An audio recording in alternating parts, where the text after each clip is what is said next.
Space is a character. How are you using it? The storyteller, she chooses to use a chair in the scene, the monologue, the stage monologue that she's working with, the diary of Anne Frank.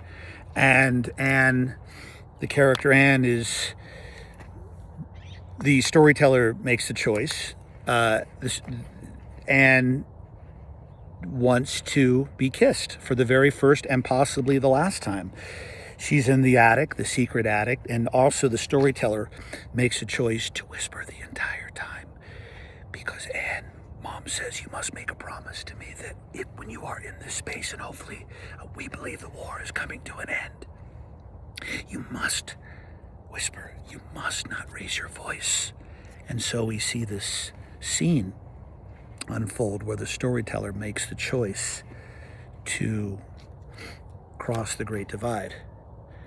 And that Great Divide is represented by a chair in front of her and the imaginary person she's talking to, Peter, the boy that she wants to kiss in the attic. She's been stuck with this boy for 20-something years.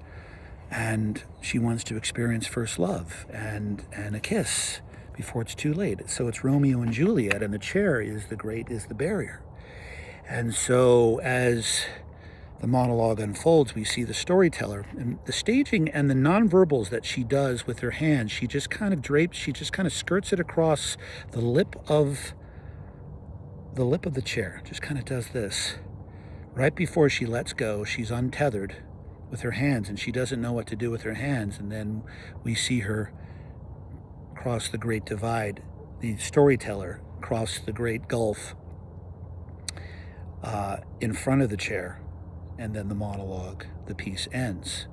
And we see this change in the storyteller and in Anne, the character, where she is now standing vulnerable and in her power. And the scene becomes more than just about getting kissed. It's about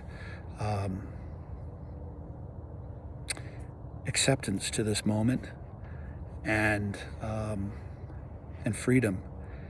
And Anne begins to raise her voice.